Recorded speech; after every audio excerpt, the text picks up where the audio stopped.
Bienvenidos a una nueva edición de su programa Eco News. El día de hoy estaremos hablando de un tema muy interesante, la economía y la política.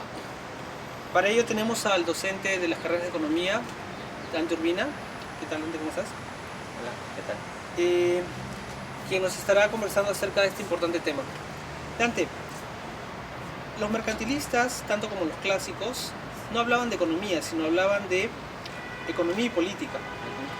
También, por otro lado, tienes a Friedrich Engels, que menciona y define la economía política como aquella ciencia que estudia las leyes que rigen la producción, la circulación y el consumo de los bienes materiales para satisfacer las necesidades humanas. ¿En qué momento de la historia se bifurcan estas dos ciencias, tanto la economía como la política? Bien, efectivamente, en sus inicios la disciplina que conocemos como economía se llamaba economía política, ¿no? Political economy. Y los clásicos que realizaron su análisis sobre el fenómeno económico, como Adam Smith, Ricardo y también Marx, que podría incluirse dentro de la tradición clásica, no desligaron estos aspectos, no veían a la economía como algo puramente técnico, un asunto que meramente se redujera a un esquema matemático y considerar todos los demás factores sociales, políticos como exógenos, sino que ellos siempre analizaron la economía desde un punto de vista social en que distinguían clases sociales con relaciones de poder y lo veían desde una perspectiva histórica. Entonces, este tema de relaciones de poder, que es el significado primigenio de lo que es política, estaba inmerso en la definición y estudio de lo que es la economía. Pero el análisis de las relaciones de poder puede llevar a un esquema armónico, ¿no? O sea, un esquema donde las relaciones de poder entre la sociedad se dan armoniosamente, todo es un orden natural, pero también podría llevar a pensar en esquemas conflictivos, y en esa dirección fue Marx, llevándolo al extremo con su teoría de la lucha de clases. O sea, que la sociedad está dividida en dos grandes clases, ¿no? Obreros capitalistas, había una lucha incesante entre ellos, y esto ya era un esquema de teoría económica que se correlacionaba con una cuestión de conflicto social, no ya no en abstracto, sino muy en concreto, con protestas de obreros y el tema de la Comuna de París de 1871, etcétera, ¿no? Entonces, frente a ello se ve la necesidad de plantear alguna teoría económica que no explicite el tema de las relaciones de poder, porque el explicitarlo podría llevar a verdades incómodas. Entonces, es en ese contexto que comienza a tomar fuerza lo que es la teoría neoclásica, o sea, precisamente en 1870, finales del siglo XIX. ¿Y qué nos dice la teoría neoclásica? Que hay un consumidor individual con su función de utilidad y de ahí sale la demanda, un empresario individual con su función de producción y luego sale la oferta, y que interactúan libremente en el mercado. Entonces todo es un tema de interacciones libres entre agentes sin relaciones de poder. Es así como la economía política pasa a ser una mera economía. Adam Smith se lo conoce mucho por La mano invisible, y como pocos quizás conocerán, hablan de los poderes y los poderes de clase, en este caso las clases, que no se habla mucho de Adam Smith en este caso. Bien, efectivamente, como tú mencionas, la mayoría de personas, e inclusive economistas, o sea, de Adam Smith, conocen que la de La mano invisible y lo que dijo sobre la división del trabajo y el ejemplo de los alfileres al comienzo de su libro, La riqueza de las naciones. Pero la verdad es que el análisis de Adam Smith es amplio, o sea, La riqueza de las naciones es un libro amplio, muchos capítulos donde analiza todo un recorrido histórico de la evolución del capitalismo en Europa, a partir de las estructuras previas feudales. Y ahí ya entra el tema de relaciones de poder. Por ejemplo, cómo la clase capitalista comienza a surgir frente a una clase mercantilista o feudal de privilegios que era la que estaba consolidada. Entonces a veces ese aspecto no se ve de Adam Smith.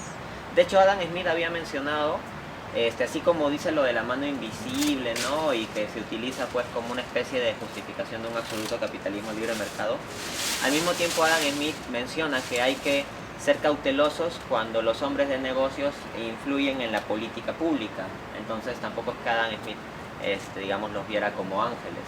Es más, Adam Smith también habla en cierto modo de una cierta contradicción entre los obreros y los capitalistas en el sentido de la determinación del salario. Explicaba que los capitalistas buscan pagar los salarios más bajos y los obreros conseguir los salarios más altos, ¿no? Y que en ese esquema pues había una especie de contradicción. Entonces Adam Smith tuvo en cuenta todos estos factores, se opuso también a los monopolios, ¿no? Eso también es algo que a veces se olvida. Son entonces los marginalistas quienes matematizan la economía y hacen pues, que la política salga fuera de este ámbito.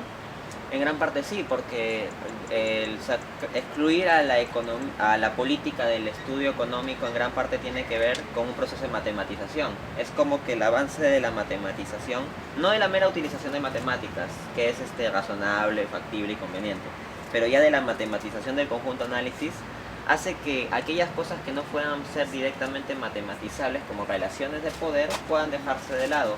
Y precisamente aquí, como tú bien señalas, los marginalistas tienen un papel clave. Cuando nosotros llevamos cursos de economía, nos hablan de marginal, costo marginal, ingreso marginal, productividad marginal. Ese marginal siempre se traduce como una derivada, como un cálculo diferencial. Entonces toda la economía se convierte en un sistema de ecuaciones diferenciales, donde no hay lugar para el análisis de la relación de poder, y se lo ve a todo como un mero fenómeno de optimización técnica antes que como una ciencia social.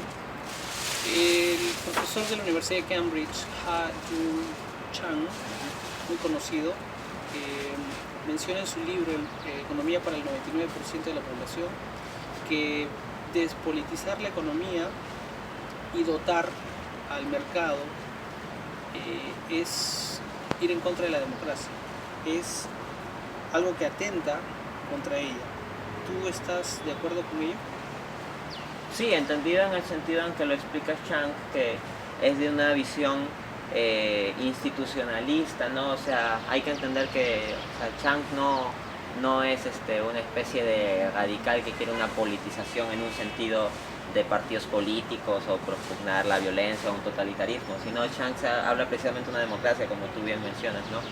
Y sí, es que tenemos que tener economías de mercado, sí, pero no sociedades de mercado, es decir, sociedades donde derechos como la cuestión del acceso al agua o la educación tengan que estar plenamente sometidos a las fuerzas de mercado. Eso sí puede atentar con la democracia, ¿no?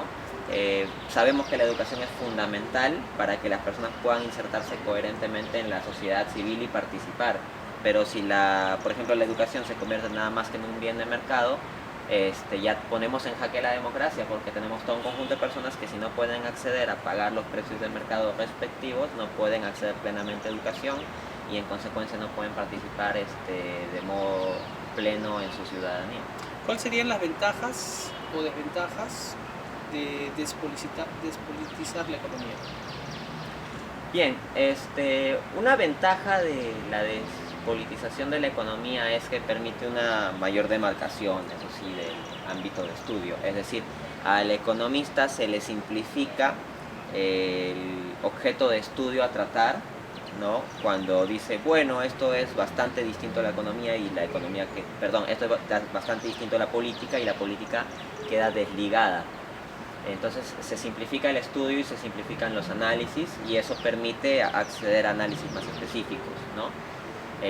Las regresiones econométricas, por ejemplo, tendrían que valerse de supuestos como esta, aunque sea muy implícito. Pero el tema es si con estas simplificaciones estamos quitando algo meramente accesorio al fenómeno, con lo cual no habría problema, porque en una simplificación lo coherente es quitar lo que no es esencial. Pero ¿qué pasa si estamos quitando una parte esencial? Una cuestión que deja abierta, ¿no?